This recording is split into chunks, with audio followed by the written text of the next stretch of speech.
Okay, let's run.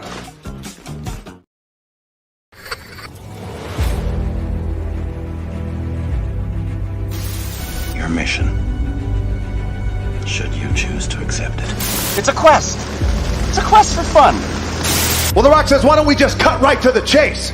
Okay, now he wants to get together. Well, he wants to talk. I want you to do me a favor. I want you to tell all your friends about me. It's showtime, folks! What are you? I'm...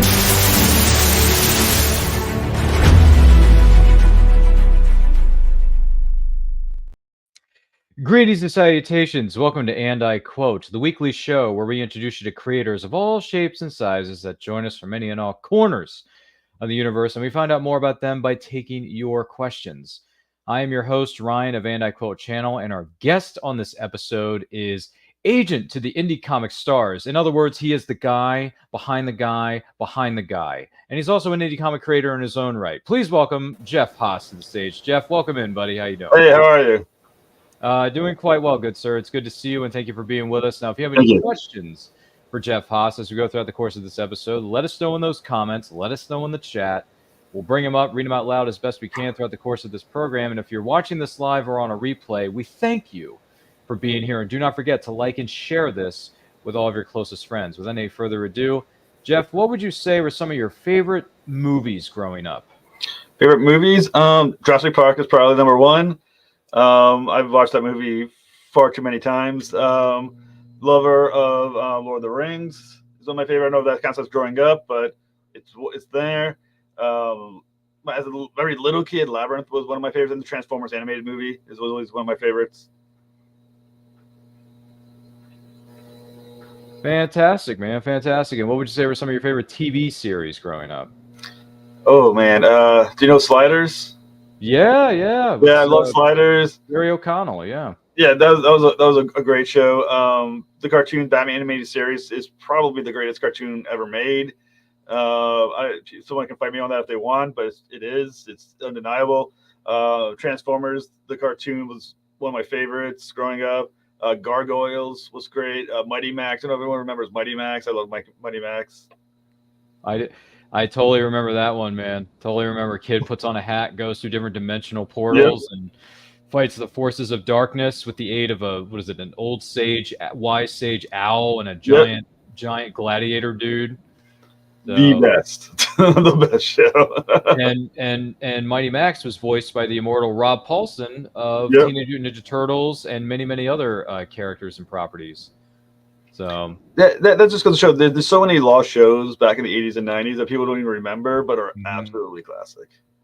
That is very, very true. I actually have Mighty Max the complete series on a special Blu-ray set. Really? Because I don't think they even released it, did they? No, but I did get it at a Comic-Con from a vendor who specializes in remastering certain movies and TV shows that have long been forgotten. You got to share that. Okay, well, off camera, I'll tell you what. Off camera, I will share that information with you happily because I do. There's a vendor that goes around to different conventions around the country and sells these kind of things. And yes, this is at a convention. Okay, this isn't what you think. All right, folks. These things do happen at conventions. Special things can happen. Outside of that, yes, and I will share that information with you off camera. But outside of that craziness, when were you introduced to the world of comics? Going back a long time ago in the galaxy far, far away. My father was a comic nerd growing up, and when I turned around 8 or 9 or something along those lines, he introduced me to the world of comic books with the Fantastic Four and Batman, which at the time was a little too mature probably for my age group at 9. For those, because that's when Batman was still on the darker side of things. And then I got sucked into Green Lantern and Batman and pretty much the entire DC universe. And it's in my comic books. Once it's in your veins, it doesn't go away. And it's been in my veins now I've been collecting almost continuously now for 35 years. It's a very long time. It is. My humble brag is I have every single Green Lantern comic connected since 1960. Every single iteration, spin-off, miniseries, annual, one-shot, going back to 1960. That must be a lot of long boxes full of comics. It is. It's something like, I think the number is like 1,200 issues. It comes out to when you add in all the other spin-offs and everything else. Probably maybe more than that now because I count the Sinestro series and all that other ones, Guy Gardner and all that stuff. So it actually may be even more than 1,400 by now. But yes, it's quite the it was quite the collection. Goodness gracious! And Blackest Night. Do you remember Hard Traveling Heroes? Do you remember that Yep, one? I have them. I have Hard Traveling Heroes. God, if you want to. It even right now, I'm buying Sinister Sun specifically because it connects to Green Lantern, so I have to buy those issues too now. Wow. Okay. Well, we know what certainly one of your top, or should I say, your favorite comic book character. Good Lord, that's a lot of Green Lanterns. Right there. It's a huge collection. One, if I ever could just get it, like if I could get omnibuses, all of this, I could just sit there and read them one day to make it easier. I would totally go that route. But it's a Green Lantern's always been my favorite. Kyle Rayner's been my favorite character since he was introduced in the mid '90s, and a huge Green Lantern fan. Wow. Okay. All right. I respect that. DC fan to DC fan. I respect that. Well done. So it kind of segues into the next question, which is, what would you say are some of your favorite comic book based movies or TV series? Batman, the animated series was Batman does things well so frequently in film and TV. There's been some bad ones. Some of my least favorite movies have been Batman, but my favorite ones are also Batman. I would like to say, I wish I could say the same for Green Lantern, but unfortunately, it has not translated so well to the big screen or the small screen. I will say one of my favorite comic book movies of all time right now is Winter Soldier. I'm not a Captain America fan whatsoever, but the Winter Soldier is one of the best superhero films ever made. I mean, it's just story-wise, technical-wise, choreography, far ahead of almost anything else that have been made. The Crow, the original Crow, was absolutely phenomenal. Road to Perdition was really good back in the day, based on a comic book. Yes, I mean, so those have always been some of my favorite. X-Men, the cartoon, I used to watch that growing up. Now they made X-Men 97, which so far what I've seen is actually pretty good. They've done a decent job of keeping the idea of it alive. And going back to a Superpowers show from the 1980s, talking about some cheesy TV shows, but come on, they were fun. Oh my goodness gracious! You raffled off a great, well-rounded number of titles there. Recently on And I Quote channel, we celebrated the 10th anniversary of Captain America: The Winter Soldier with a watch along. Nice. So feel free. I'll send you the link to that as well. You can go back and watch that. That was a lot of fun, talking about the greatness that is Captain America: The Winter Soldier. Both the movie and the graphic novel that it's based on are really good. And if you haven't gotten a chance to see the movie, if you haven't read the graphic novel that it's based on, please do. It's some of the best comic book storytelling ever. And the movie is a really solid comic book to movie adaptation. So that's Ed Brubaker, right? Yes. And yes. Brubaker's a badass. So, I mean, guy's done hundreds of stories. I mean, well done, by the way, Brubaker. For sure. And The Crow just turned 30 earlier this year. We did a movie watch along for that with the late, great Brandon Lee. So that was a lot of fun. You can go back and watch that as well. Yeah, boy, it really works with all these movies you just named because it gives us a chance to talk about. Hey, we've celebrated these films. Yes. Good points though. And you bring up the superpowers era of Superman, Batman, some of the other characters. So basically, you're saying that the wipes or the transitions, or later in the Hall of Justice, all that cheesy, weirdy goodness. That's but that's the thing though. I mean, for every Dark Knight movie, you need a superpowers movie as well for the other generation. And it's totally okay to say Aquaman is silly. Can be, and then at the same time you can say Aquaman is, under Geoff Johns was a really awesome character. And it's okay to have both iterations out there, because the kids who are 5 you want them to buy comic books one day, and the kids who are 30 want to still be enjoying comic books. You got to make it something for both of us or them. Yes, that is a completely fair statement to say. And another fair statement to make here on this program is this is, and I quote, with the guest of honor, Jeff Haas, here on this episode. Don't forget to like and share this with everyone you know if you're watching this live or on the replay. We thank you so much for being with us. Greatly appreciate it. And we raffled off some great characters and great books and great movies that you may want to check out one of these days. So feel free to do so. If you have any questions for Jeff Haas, let us know in the comments. Let us know in the chat. Be more than happy to take those as they come in respectively. When did you decide to become an indie comic book creator? Oh, this is, once again, back in the old days. Okay, so long story short, I don't know if you're familiar with the comic book company called CrossGen Comic Books. Okay. They were probably the best comic books ever made in the late 90s, early 2000s. And one of the writers was, by the way, Mark Waid. He created several of the characters, including a comic book called Ruse. Also, Ron Marz was part of it, and Tony Bedard, and a bunch of other guys. Fantastic series. I used to buy every single title that they had. Big fan. They were one of the few companies back in the day, in the 2000s, who would accept submissions without artists attached. They would take scripts. That's almost unheard of in the comic book industry right now. Very few do that at all. And I thought in my mid-20s I was going to become a famous comic book writer. So I wrote an entire script for CrossGen, and I was ready to submit it when they announced that they were going out of business. So I thought to myself, I wrote this script. It was good, in my opinion, for mid-20s. And I thought to myself, I was going to do something with this idea. So I decided to twist it and turn it a little bit and make it something original. And from that point forward, I've been wanting to be a comic book writer, or been pursuing comic book writing. I mean, I've been wanting for a while, but I've been pursuing comic book writing.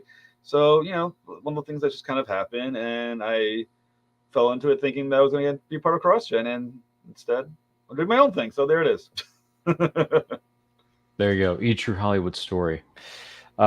Completely understandable, and I get it. What would you say are some of the rewards about being an indie comic book writer?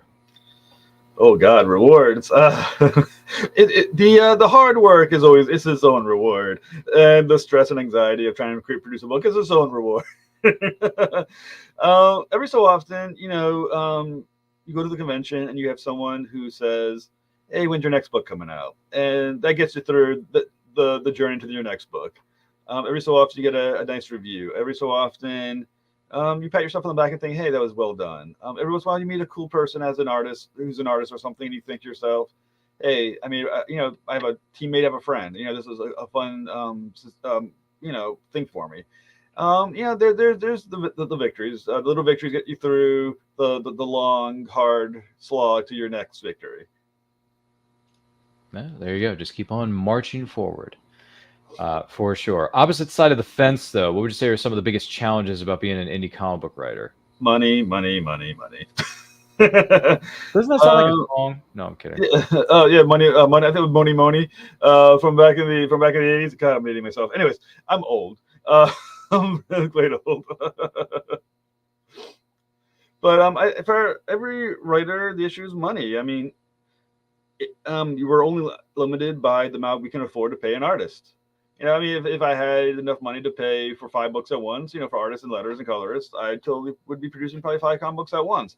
Money is hard. That's why we do things like crowdfund. That's why we do things like beg at conventions for, your pennies that people who walk by.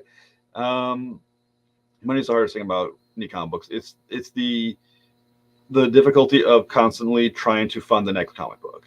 And every so often you do meet someone who's not honest, and you lose money to that artist, and that makes the hole a little deeper for you when you need to more money to dig out of the hole that you made for yourself. But I'll say money is the hardest thing.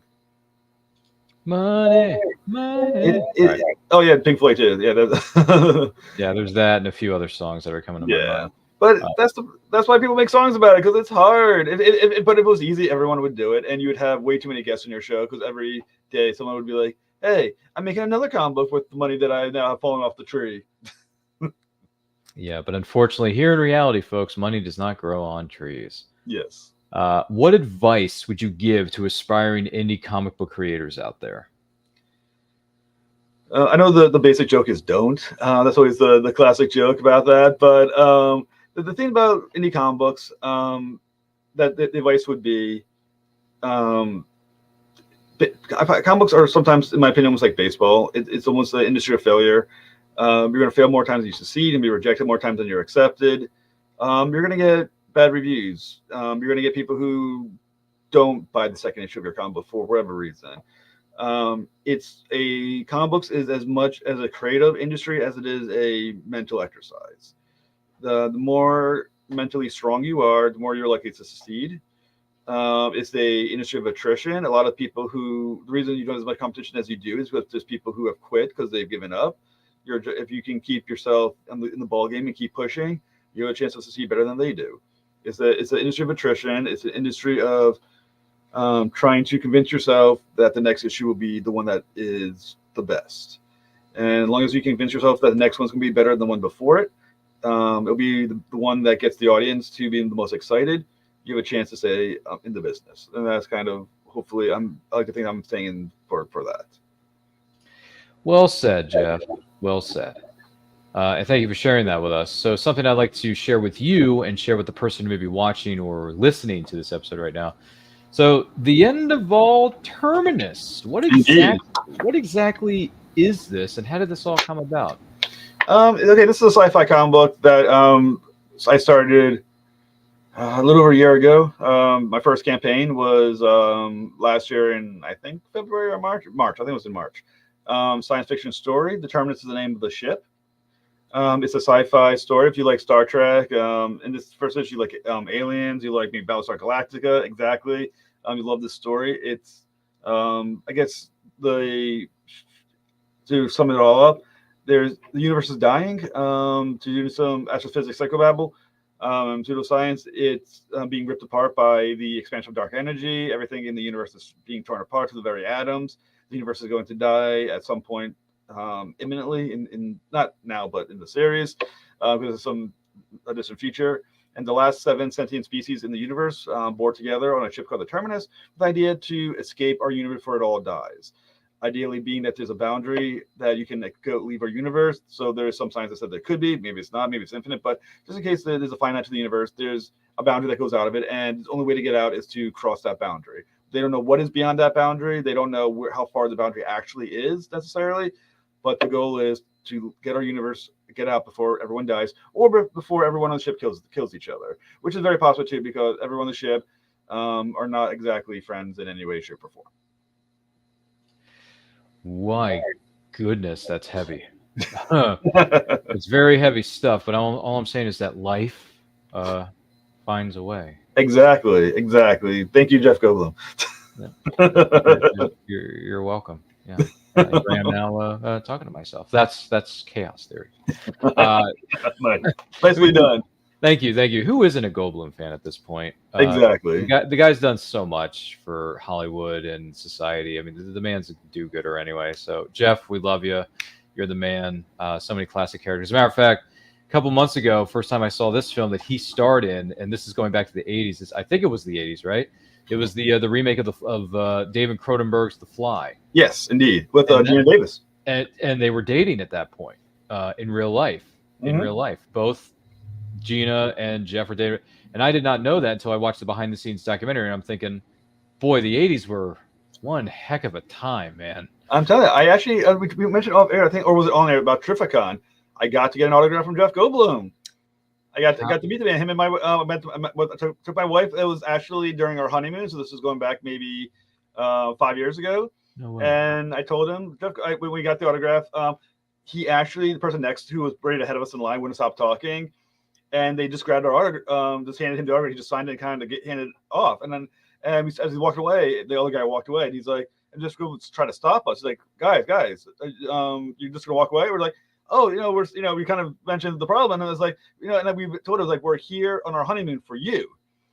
And he was very grateful, and he was so appreciative. And there's certain people that you just meet, you're like, that's a genuine dude, and that guy's genuine. Wow, that's awesome. That's God. Oh man, if I saw Jeff Goldblum, I mean, I don't even know where to start with his career because it's so big. It's such a huge career. His filmography is like 10 miles long. Yeah. Right. I just saw this movie a couple months ago for the first time that he co-starred in. He wasn't the lead. He was one of the co-stars. Invasion of the Body Snatchers. Oh yeah. Donald Sutherland. Yes. Yeah, from '78. And I'm thinking, dang, I thought Jeff Goldblum was just an '80s star. No, this guy goes way back. Oh yeah. So, which was a good movie, by the way. If you've never seen Invasion of the Body Snatchers, the '78 version, because there's many different iterations of the storyline of Invasion of the Body Snatchers, because the '78 is a remake of the original, if not a remake of the remake. So I thought that was really good, and The Fly was really good too. It was creepy as you know what, though. But Invasion of the Body Snatchers, the way it ends, oh my gosh! I was like, oh man, that's crazy. That's a classic one. He does. Seem like Jeff Goldblum. He's one of the few actors who can make anything he's in just better by just the aspect of being in it. being in it. You know, like Independence Day. I mean, come on. There's so many actors in that movie, but Jeff Goldblum still is the one other than Will Smith that you just gravitate towards. You want to see more about it. There's something about Jeff Goldblum that is just inherently likable. Yeah, he's a cable guy in the movie, and he saves the world with a floppy disk. Yeah. I gave it a virus, a computer virus. And him and Will Smith play off each other really well because they're from two completely different ends of the spectrum, right? Yeah. He's like, really think you can fly that thing? Really think you do all that BS you just said? I mean, I mean, come on. Right? By the way, do you watch Independence Day every 4th of July like everyone else does? I've seen it often enough, but I don't watch it religiously on the 4th of July. Oh, you don't? Okay. I will say I tend to one of my favorite movies back in the day was Gettysburg, which was also the war ended on July 4th. So I do watch that. Isn't that like a 6-hour movie though? No. It's only 3 hours and change. Feels longer though. I don't know. It's Tom Berenger is a wonderful actor. Well, he is. Yeah. Jeff Daniels is a wonderful actor. Martin Sheen is a great actor. Yeah. Robert Duvall, I think. Robert Duvall was in the. Or no, he was in Gods and Generals. Sorry. Yep. Sorry about that. I can't remember the name. Ponyboy, the guy who played Ponyboy in The Outsider. I can't remember what the guy's name is anymore. Is it Matt Dillon or? No, I can't remember the name. Ralph Macchio or Emilio Estevez, Rob Lowe. It's none of those guys, but I can't remember his name. But he's also he plays the brother of Jeff Daniels in it. Oh, that's right. Okay. Yeah. But there's so many good actors in that movie. That one is an actor showcase. Can't remember. Yeah. Great film. So I watch that somewhat regularly as well. Yeah, I mean, just tons of good movies. Independence Day is also that was a great one. I never actually completed the sequel though. Never made it far enough to finish it. I don't think anyone wanted to see a sequel to that, so no wonder it didn't do so well in the box office. Right. Yeah, they were planning on making it a trilogy after the sequel came out, but then the sequel got so many bad reviews and was panned by audiences and everyone around the world. They thought, this movie didn't make enough money. It's not happening. I tried. I think I remember trying. I can't remember how far I got or if I even started at the beginning, but I remember trying hard to get it through it. For Jeff Goldblum. Yeah, Jeff's in it. At some point, I threw in the towel and said, even for Jeff Goldblum, I cannot finish this film. Which is completely understandable, and it's fine. And what else is fine is the person who's watching or listening to this great episode and movie-tastical episode of And I Quote with our guest of honor, Jeff Haas. Don't forget to like and share this with everyone you know. If you're watching this live or on a replay, we thank you so much for being with us. And boy, did we just give you a laundry list of movies that you should check out, whether they're the remakes or the originals or a sequel or a prequel to a certain war movie, whatever it may be. What's it called? Whatever fits your fancy. Is the word. Speaking of, you were talking about Gods and Generals in Gettysburg. Glory turns 35 later this year. Yeah. Matthew Broderick, right? Yes, and Carrie Elways and Morgan Freeman, Denzel Washington, who won the Oscar that year for Best Supporting Actor, by the way. That film turns 35.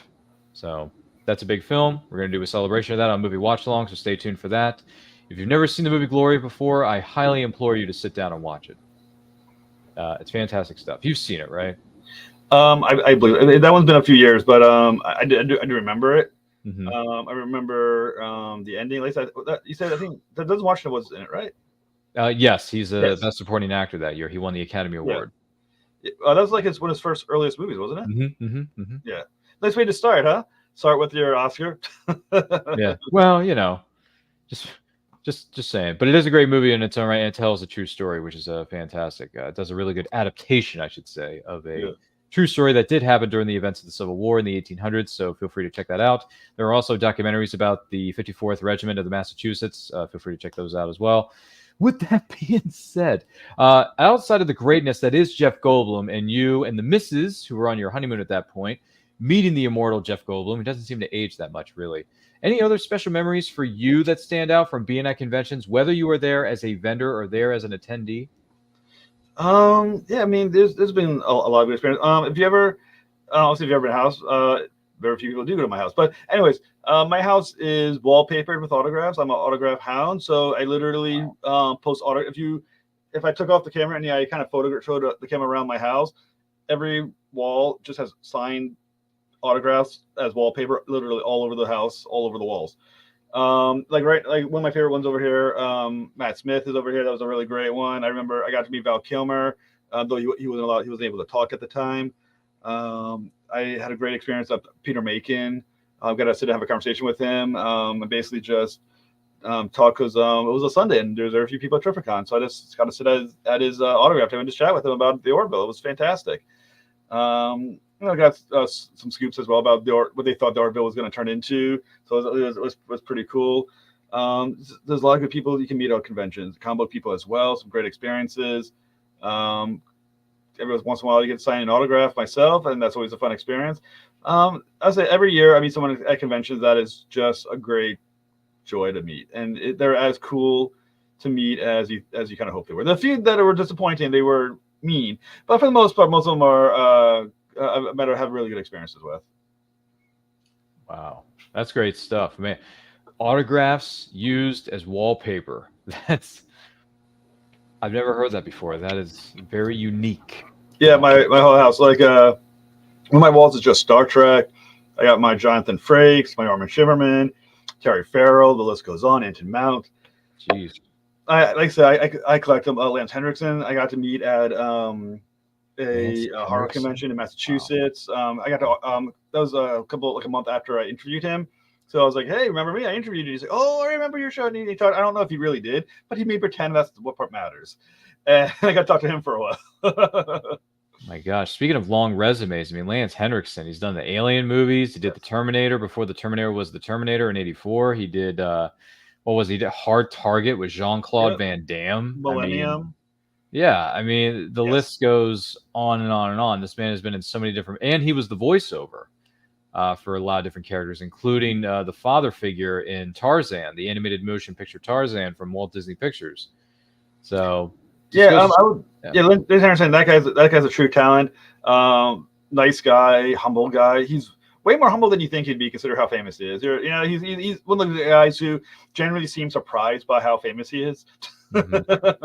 Yeah, which is just a great thing. And he was in this movie recently called The Artifice Girl, and I highly recommend it. He's only in at the end, but it's a fantastic indie movie. The movie has to have been, I mean, I can't imagine the movie was made for more like $1 million or something. But it's absolutely some of the best sci-fi I've seen in a while from the indie world. Highly recommend checking it out. So he's at the end of it, but The Artifice Girl, good movie. I'm not familiar with this movie. May have to add it to the list of 6 billion movies I got to see before I croak. Well, believe it or not, it's one of those movies where when you first watch it, you're like, God, this is garbage. Mm-hmm. And then, it's like generic garbage. Then you keep watching and you're like, and it gets you deeper and deeper into it. You're like, oh my God, this is really smart. And then it's just this gradual, slow burn of really intelligent writing that kind of stacks onto itself. Until at the end, you're just like, wow. When you walk away when it's over, you just keep thinking about it, which is when you know the movie's good. So make it through the first 20 minutes where it seems like generic garbage, and you'll find that it's way more interesting and deeper than you ever thought it could be. I have to keep that in mind as I look through it and sit down and watch it one of these days. For sure. And Lance Henriksen is a great talent in his own right, as we mentioned before. Fantastic stuff, Geoff Haas. Thanks for bringing that up, man. My gosh, the guy's resume just continues to grow, doesn't it? Gee whiz. Oh, yes, indeed. 7-8 miles long, like some of the other actors in Hollywood. All the best character actors have nice long resumes, so you know they made it. That's very, very true. And Lance Henriksen is in one of my top 10 movies of all time, which is 1984's The Terminator, which turns 40 later this year. That's a great film. Great film. It's in my top 10, brother. My favorite is Aliens with him. Aliens is one of those absolutely almost virtually perfect movies. Yeah, it might be like if you ever thought of which movies are literally perfect from beginning to end, Aliens is in that top echelon of being one of the perfect movies. Game over, man. Game over. Yeah, we're gonna miss Bill Paxton. Oh my gosh, yeah, another great Hollywood talent that was gone and taken from this earth far too soon. But rest in peace, Bill Paxton. He was the only person in the history of cinema to be killed by a Terminator, an alien, and a Predator. Indeed. So, well done, Bill Paxton. You have that honor, sir. It's too bad they're kind of, I wouldn't say they're going to ruin the original, but they are kind of messing with the formula with the sequel coming out later this summer called Twisters. Oh yeah, with Glenn Powell. Yeah, did you see the trailer for that? Oh I'm god, thinking, no. why? The movie's like 28, 29 years old. Who cares? You know, Bill Paxton might be a part of the most ruined franchises in history. Terminator eventually got ruined. Aliens eventually got ruined. Yeah. Predator eventually got ruined. And Twisters will eventually get ruined. He's in 4 franchises that will have been eventually just ruined. Yeah, I have no intention of seeing Twisters later this summer, and I'm sure Jeff Haas doesn't either. But the trailer tries to get you hyped as you know what, and I'm thinking, what? Why? If you're going to make a sequel, you should have done it like 2 years or 3 years after the first one, but you didn't because there really is no point. Yeah, you know, it's a standalone film, right? It has a beginning, a middle, and an end. So, and same time, let's face it. There's only so many things you can do with a tornado before it gets ridiculous. yeah, I mean, they're not animals. They don't keep chasing you. Yeah, unless you call the Sci-Fi Network and they make another Sharknado movie. Oh god, I've never actually completed a Sharknado film. I made the mistake of watching the first one, and I thought this is not dumb, fun movie making. This is just pure stupidity. But someone is very wealthy having done it. But someone's making a lot of money because they keep yanking them out, right? Yeah, there's what, 5 of them, 6 of them? There's 5 or 6. No, I actually think there's 7 of them now. Seriously, they made it that far, huh? I think there's 7 of them because they called one Sharknado the Seventh Awakens, which is a riff on the Force Awakens or something. Okay. Yeah, feel free to look it up or Google it if you want. I don't know. I think there's 7 films, if not 8. I don't know the exact number. I apologize, Hollywood. But why did you have to make Sharknado, man? It's Ion Zarin and Tara Reid. Come on. Yeah, maybe there is a lesson though, which is make anything you want. There will be an idiot out there who will buy it. There will be an audience for it, yeah. Yeah. Even the worst of movies have at least one fan. So, you know, which I've heard said a couple times by movie reporter, is that the title? Movie reporter Perry Nemiroff of Complex and Collider Media.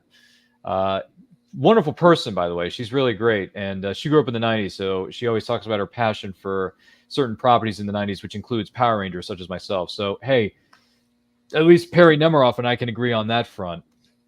But outside of that, goodness gracious, outside of all the nostalgia that Jeff and I has been going down this deep rabbit hole in, this is And I Quote with our guest, Geoff Haas. Don't forget to like and share this with everyone you know. If you have any questions for him, let us know in the comments, let us know in the chat.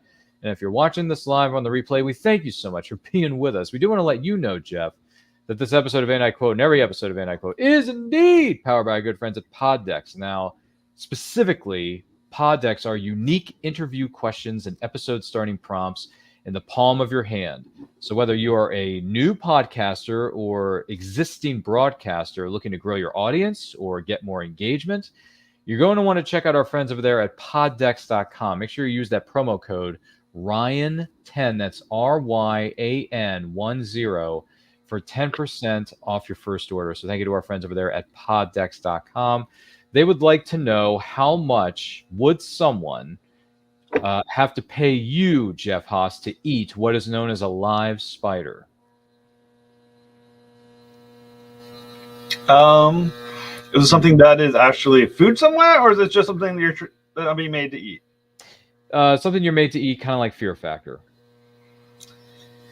A live spider. A lot. I'd be very wealthy after I was done doing that.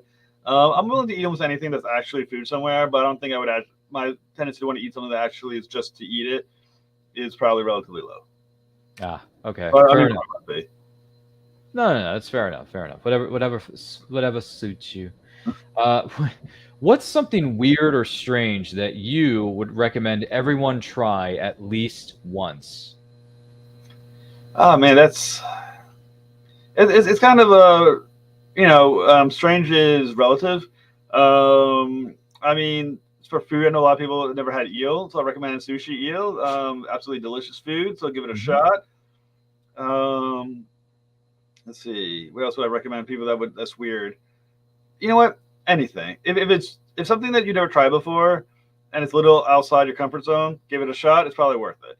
I would say one of my favorite celebrities, who sadly is dead, is Anthony Bourdain. And I would say his point was, when you go anywhere, go to the most popular restaurant, eat the food that the locals are eating, and that's probably the best experience you're ever going to have. So I would say go find the restaurant that is small, that's not a franchise, that that the locals know about and no one else does, and you'll probably be the happiest person there. There you go. There you go. What's the worst pickup line you've ever heard or dished out? Oh, I don't. Trust me, with my antisocial kind of personality, I think the best I've ever tried, the worst I've ever tried, is probably the same thing.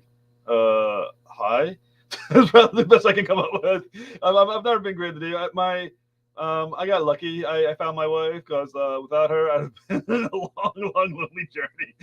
I have no game. I have absolutely zero game. All right. All good, man. Fair enough. And once again, congratulations for you to find your happily ever after, and you found the love of your life. So well done, my friend. Well done. The lesson there is, oh my God, there's someone there for all of us. And I want to apologize to my wife that I was the one.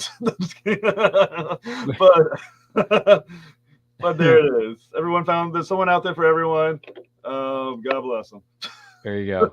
Find your happily ever after. It's out. That person is out there somewhere. There you go. If you were reincarnated as a famous landmark, which one would it be? Famous landmark? Yeah, it could be any famous landmark. It could be anything. Anything at all. Let's see.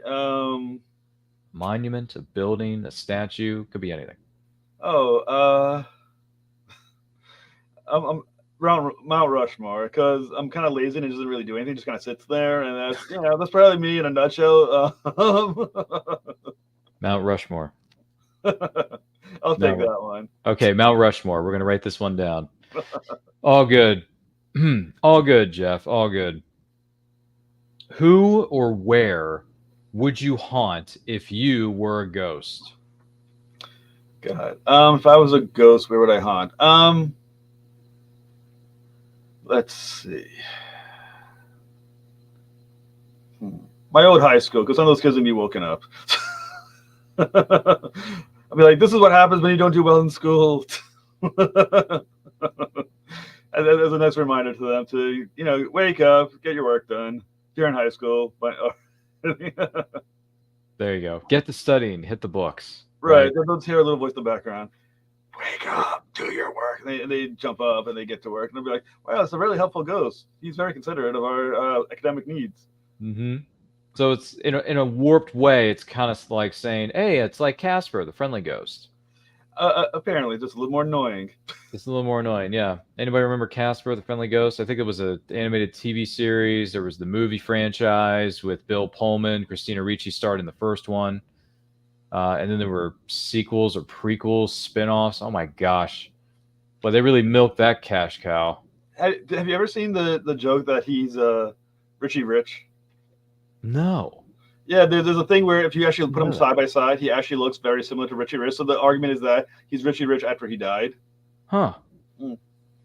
I did not think of that. Oh my gosh, that is brand new to me. I was not aware of this theory or speculation that the characters were interrelated. I don't think they're actually related, but they do look extremely similar. So it's a funny joke to think about. There you go. Goodness gracious. Put pictures of Casper the Friendly Ghost and Richie Rich from either the comic strip or the movie franchise. Put them together because Macaulay Culkin was in the first one. And then they did a made-for-TV movie one on, what was it, Fox Family Channel at the time? ABC Family, whatever it was. Goodness gracious. Man, they'll just do anything. Anything, it's like the commercial that we heard from way back when, right? I'd buy that for $1. Right. That goes back to the 80s, doesn't it? Good gosh. We're certainly dating ourselves quite a bit right now. It's okay. Listen, some of the best things in the world were made in the 80s. So yes, I was a 1980 kid, so there it is. Yeah. One of the best things to come out. Exactly. There's no shame here, and age is just a number anyway. We're all young at heart. That's the main thing we want to keep in mind here on this very YouTube channel that you may be watching or listening to right now, which is Anti-Quote Channel. I want to take this opportunity to say thank you to Jeff Haas for being our guest on this episode of Anti-Quote. Jeff, you are a gentleman and a scholar, and you got a lot of great lists of different things that people should check out in the near future. So thank you for being a part of this. Greatly appreciate it. If someone is watching or listening to this and want to find out more about you, where can they follow you on social media? You can find me on Facebook. You can find me on X. You can find me on Blue Sky. You can find me just anywhere. You can go on the First of the Stars podcast, which is my podcast. You can find me there. You can back my book on the end of All Terminus on Kickstarter right now. So if you're listening, stop what you're doing right now, back the book, and then come back on and finish listening to me talk. Thank you so much. Oh, well, thank you so much, kind sir. Thank you. Greatly appreciate you being with us. I'm going to talk to you again here in just a moment. My name is Ryan of Anti-Quote Channel. You can follow me on Twitter and Instagram at RyanRPM5. All the links where you can follow me as well as Geoff Haas are located in the description of this video. So check that out. Check out all the great things we have coming at you. Thank you so much for being a part of this. Thank you for helping us reach over 1,000 subscribers. We could not have done this without you. We're up to 1,042 right now. Our next goal is 5K. 5,000 subscribers. To tell your friends about us, share out our videos, like, comment, share, subscribe, do all that stuff. And also, if you want to support the show, we have a support the show link in our bios on our social media pages, as well as in the description below. If you want to get yourself some merch, we got shirts, we got hoodies, we got stickers, we got stationery, we got posters, we got jackets, all kinds of stuff is located in the description below, as well as in our bios on our social media platforms. Also, I want to let you know that Star Wars Day is coming up on May the 4th of 2024. That'll be on Saturday, May the 4th. We're going to be doing it in grand style. We're going to be doing a 25th anniversary watch-along for Star Wars Episode 1, The Phantom Menace turns 25 this year. Is that insanity times 1,000, Jeff? Yes, it is. For the fact that that movie turns the big 25. And we're going to be doing it with special guests. Or you're going to be watching the movie. You can watch the movie along with us on the social media or physical media or streaming service. Share your favorite memories, your fun facts, all the stuff about Star Wars in the comments when we go live on Saturday, May the 4th at 7 p.m. Eastern Time. And also, I want to let you know we got a new podcast coming at you later this year, hosted by my good friend Dave Adams and myself. It's called Playing Favorites. We're going to be talking about the game that is college basketball later on this year in November of 2024. So if you're a fan of, I can't believe I'm saying this, but if you're a fan of college basketball, which is a form of a sport, which is a bit outside our realm here on Anti-Quote Channel, join us in November when that new show drops. Dave Adams and I are going to be talking about some of our favorite teams, some of the things we look forward to within the college basketball realm. So stay tuned. More details will be announced as we get closer to the debut of our show. So make sure you're following us across all social media platforms, to say the least. Once again, thank you so much for being here. We cannot do this without you. Your support is very important, and we are eternally grateful for it. So remember, like, comment, share, subscribe, ring that bell to be notified of when our new videos go up or they go live. And remember, life is better when supporting independent creators of all kinds. Take a look. Famous Faces and Funnies in Melbourne, Florida is leading the way in pop culture fun. From comic books and graphic novels to Funko Pops and collector's items, Famous Faces and Funnies has it all. Rick Shea and the professional team at Famous Faces and Funnies are friendly and knowledgeable. Whether you're looking for toys, props, collector treasures, or a new comic book, Famous Faces and Funnies is your one-stop shop. To find Famous Faces and Funnies on Facebook and Twitter, just type at FFF Comics.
You've worked hard and written a great book.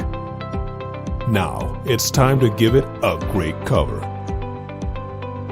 If you're an indie author or small press publisher, Plasmafire Graphics is your source for affordable cover illustration and graphic design.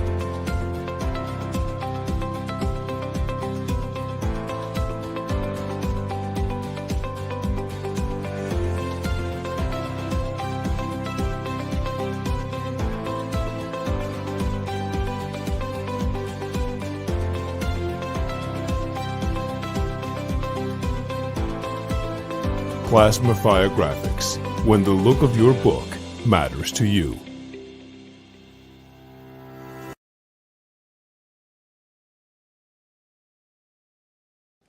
Good morning! Oh, and in case I don't see you, good afternoon, good evening, and good night.